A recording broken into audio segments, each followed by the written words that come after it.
Welcome to my vlog. कैसे हैं आप सभी? आई होप आप सभी अच्छे होंगे। आज का व्लॉग स्टार्ट हो रहा है दोपहर के 2:30 बजे और 2:30 बजे मैं लगा रही हूँ पोछा। एक्चुअली मेरा नहाना खाना पूजा पाठ सब कुछ हो चुका है। पोछा आज सुबह नहीं लगाया था मैंने। कभी कभी ऐसा होता है ना कि काम करने का मन नहीं होता, तो सारे काम मैंने कर लिए थे, बस पोछा रह गया था। बस बेचैनी हो रही थी कि जल्दी से नहा लूँ, तो इसलिए नहा लिया था मैंने। बट उसके बाद ना थोड़ा सा मैं क्या करती हूँ ना, कभी कभी ऐसे अगर हो जाए कि कभी बिज़ी हूँ, टाइम नहीं मिला या फिर मूड नहीं है, बट बिना पोछा के मुझसे रहा नहीं जाता। मुझे तो पोछा चाहिए ही चाहिए। तो इसलिए मैं कुछ पानी स्प्रिंकल कर देती हूँ पूरे फ्लोर पे और बस मॉप लेके इस तरीके से घुमा देती हूँ। पोछा लग जाता है, नॉर्मली लगता है। बस मैं बहुत ज़्यादा अंदर अंदर क्लीन नहीं करती, बस ऊपर ऊपर जितना हमें चलना है, जितनी चीज़ें हमें मतलब दिख रही हैं वो सारे फ्लोर में क्लीन कर देती हूँ। उसके बाद मेरे बेटे का काम है पूरे रूम में रूम फ्रेशनर लगाना। इसको बहुत ज़्यादा पसंद है। ये ऐसे भी पता नहीं दिन में 1-2 बार लगाता रहता है। अगर याद आ जाए तो 2-4 दिन कंटिन्यू लगाएगा, और फिर अगर भूल जाए तो कोई बात नहीं, फिर तो 2-4-10 दिन भूल भी जाता है। बस इसको याद आने का ये रहता है। उसके बाद फिर पोछा लगाने के बाद यहाँ पे मैं मॉप को क्लीन कर रही थी, क्योंकि अगर इसको ना 2-4 दिनों पे अच्छे से सर्फ से क्लीन ना करे तो इसमें से स्मेल आने लग जाती है। मैं जनरली वॉशरूम में ही रख देती हूँ इसको, ताकि यहीं पे इसका पानी टपकता रहता है, सूख जाता है। बट कभी कभी ऐसे वॉश करके अच्छे से मैं धूप में डाल देती हूँ, एग्जैक्टली धूप के पास, ताकि अच्छे से ड्राई हो जाए। काफ़ी क्लीन भी हो जाते हैं, अच्छे से सूख भी जाते हैं, तो स्मेल वगैरह नहीं आती। और जो हम मॉपिंग करते हैं तो फिर उसमें रेशे वगैरह भी कम आते हैं। पहले तो मुझे मॉपिंग बिल्कुल भी पसंद नहीं था। पुराने वाले घर पे लेकर तो मैं आई थी, बट मुझे अच्छा ही नहीं लगता था, ऐसे रेशे रेशे से होते थे। बट अब ऐसा नहीं होता, पता नहीं क्यों, शायद मैं अच्छे से करती हूँ, आई डोंट नो। बट अब मुझे मॉपिंग पसंद आती है, तो अब तो 90% टाइम्स मैं मॉपिंग ही करती हूँ। बैठ के तो बहुत कम ही पोछा लगाती हूँ। तो बस इसको क्लीन वगैरह करके पूरे बाथरूम को भी क्लीन करा मैंने, वाइप किया, क्योंकि मतलब वाइप करना तो कंपल्सरी है, चाहे मैं किचन में रहूँ, मैं बाथरूम में रहूँ, कहीं भी। मतलब वाइपर तो मेरे हाथ में ही होता है। मुझे ड्राई ड्राई है पसंद है, बिल्कुल भी पानी पानी नहीं चाहिए। वाइप करके बस मैं पोछे को मॉप को धूप में डाल दे रही हूँ। और ये देखिए, कल रात को मैंने दही जमाई थी, पता नहीं क्यों दही जमी नहीं। जनरली मैं जमाती हूँ, जैसे ही मैंने चम्मच लगाया ना, मतलब जम गई थी, बट बहुत हल्की हल्की थी। तो इसको ढक्कन बंद करके धूप में रख दिया था मैंने, और ये काफ़ी अच्छे से जम गई है। कभी भी ऐसा होना कि आपकी दही ना जमे, दूध ना जमे, दही ना बन पाए, तो आप उसको एकदम कड़कती धूप में ढक्कन बंद करके रख दो, वो जम जाती है। उसके बाद यहाँ पर मैं बैठी थी बेटे को पढ़ाने के लिए, तो इसको थोड़ा आधे 1 घंटे में पढ़ा लेती हूँ। कुछ चीज़ें याद वगैरह करानी हो तो करा देती हूँ। Bake me a cake As frightened as fast you can. very good. फिर से Better cake, make us make a smell. bake me Bake me a cake, then as fast as you can. as you can. बच्चों को तो पढ़ते पढ़ते जल्दी से भूख लग जाती है, तो अंश को लगी थी भूख, तो उसके लिए मैं यहाँ पे दाल चावल मिक्स कर रही हूँ, और साथ में धनिया धनिया तो इसका फेवरेट है। तो अगर चटनी हो तो चटनी खाता है जनरली, इसलिए मैं चटनी बनाती ही हूँ हर दूसरे तीसरे दिन।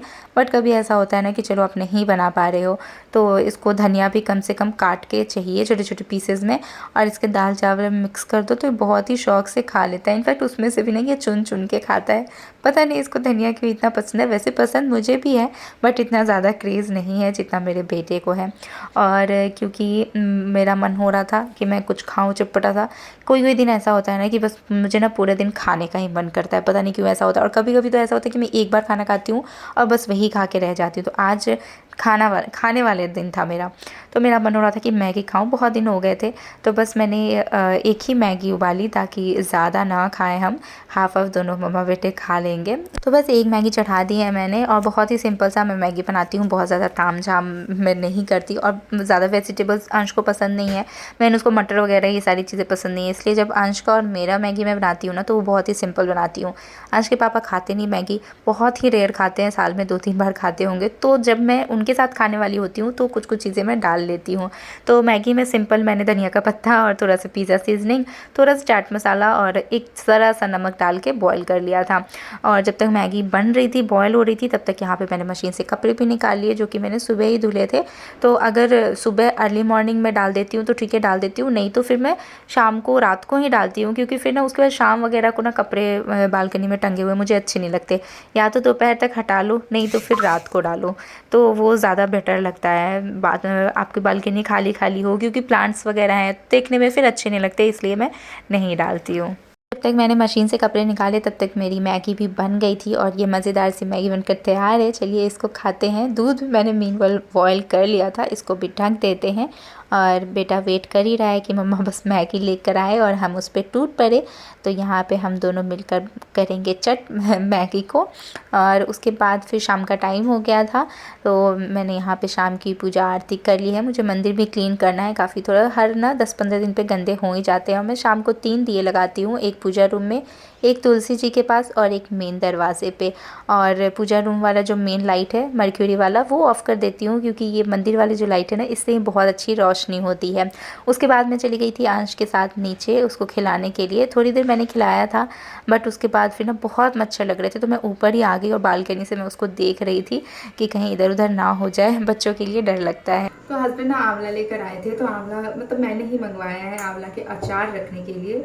बहुत ही सिंपल वाला अचार रखूंगी, आप सबके साथ शेयर करती हूँ। तो सबसे पहले इसको अच्छे से वॉश कर लेंगे हम। वॉश करके इसको स्टीम करना है हमें। हम चाहे तो पानी में भी बॉईल कर सकते हैं, बट इसके अंदर पानी चला जाएगा, फिर इसको सुखाना होगा, इससे अच्छा हम इसको स्टीम कर लेंगे।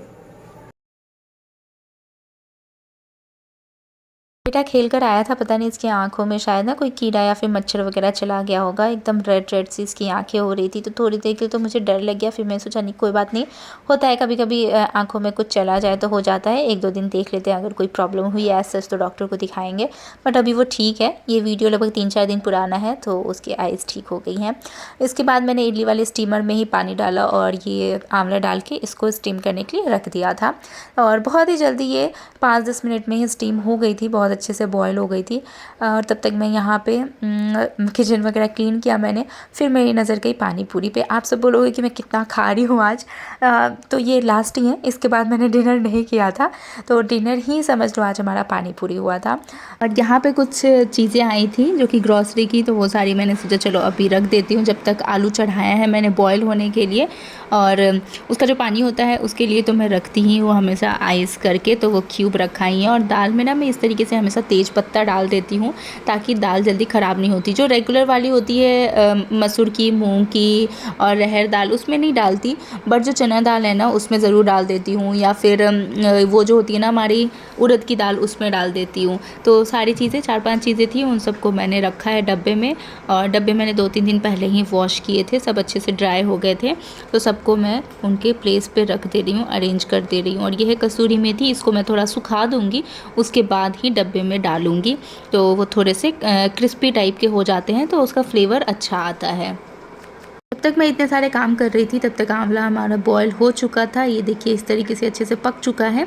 इसको थोड़ी देर हम ऐसे ही छोड़ेंगे ताकि जो भी थोड़ा बहुत पानी है वो इसका सूख जाए।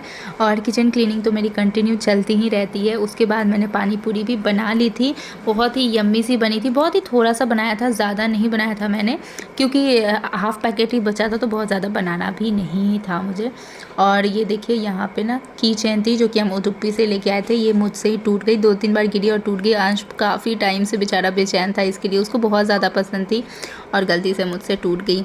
और आज हस्बैंड मेरे लिए लेकर आए खारी, नान खटाई, बिस्किट्स और एकदम फ्रेशली बेक्ड पाव, तो इसको मैंने अब रख दिया है। पाव तो कल खाऊंगी मैं। उसके बाद डिनर में ना हस्बैंड को आंवला देखकर रहा नहीं गया, तो उन्होंने आंवला का चोखा बनाने को कहा, तो थोड़ा बहुत काम उन्होंने किया और थोड़ा बहुत मैंने। डिनर में हमने खाया था आज आलू सोयाबीन की सब्जी, रोटी और ये आंवला का चोखा, जो कि बहुत ही टेस्टी और हेल्दी भी होता है। और इसी के साथ मैं इस व्लॉग को फ्रेंड्स एंड करती हूँ। आई होप आप सबको मेरे व्लॉग अच्छा लगा हो। अगर थोड़ा सा भी अच्छा लगा हो तो एक लाइक ज़रूर कीजिएगा। जो लोग भी चैनल पर न्यू है सब्सक्राइब कर दीजिएगा। मैं और भी अच्छे अच्छे वीडियोज़ लाने की पूरी कोशिश करूँगी। मिलेंगे नेक्स्ट व्लॉग में। Till then bye bye, take care.